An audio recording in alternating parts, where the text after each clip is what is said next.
Hi guys, good evening and welcome back once again to the EdWord. I'm your host Eddie, and in tonight's video I'll be discussing what I thought of the latest and very interesting episode of Star Trek Discovery, which dropped this past Thursday on Paramount Plus, but I have had a very full, very busy past couple of days. In fact, this whole weekend has been nonstop except for today. I had a chance earlier today to watch and catch up on Discovery, and I'm ready to share my thoughts and feelings about this episode with you guys. So before I get into all of that, please be warned, this is a spoiler-filled review. If you're not caught up on Discovery like I was by the third and most recent episode, you don't want to keep watching or listening, as I will be discussing spoilers, plot details, character stuff, all that jazz. That being said, you have been warned. As Picard would say, let's make it so. So, we have an episode where they find another piece to the puzzle, literally, or at least the piece is a clue to the location of the information they're seeking.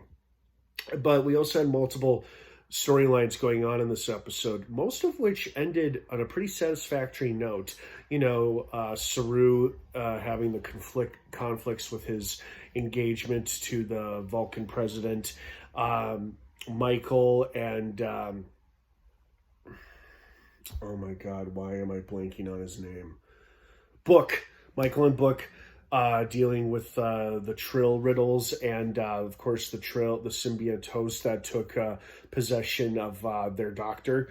Hats off to Wilson Cruz, by the way. He was excellent in this episode, like playing a brand new character, kind of deepened his voice, and that was cool. That was a cool character choice to me, and I thought that was pretty fun, and it made for a really gripping performance. Like, he totally convinced me he was possessed or taken over by someone or something else, and he was a real highlight in this episode. Everybody did a great job in their respective roles, but Wilson Cruz was an especially big highlight for me, and I want to give a special shout out to him for a job well done. That was very entertaining, very fun to watch, and he did a fantastic job overall.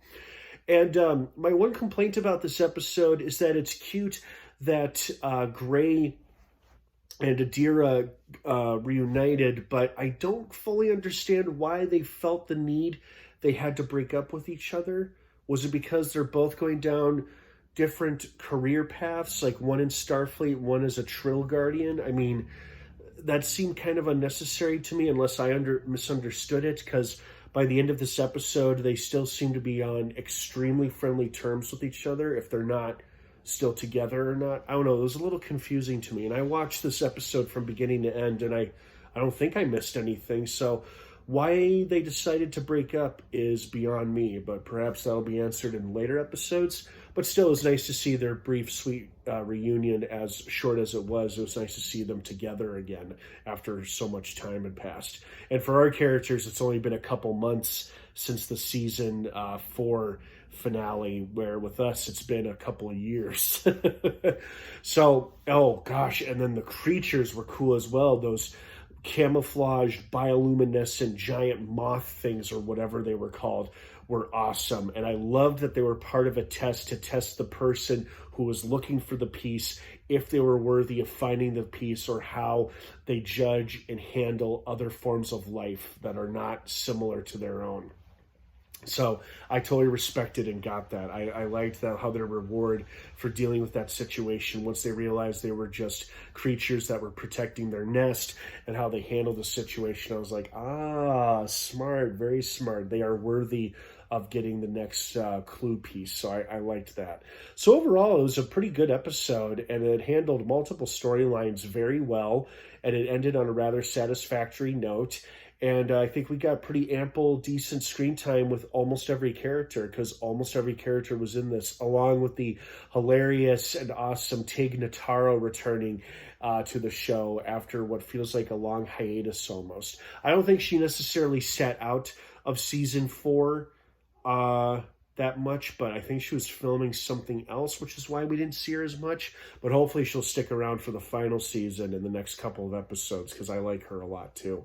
So I hope you guys enjoyed this episode as much as I did. What did you think of it? I'd love to hear your thoughts and feelings on it. Thank you so much for watching.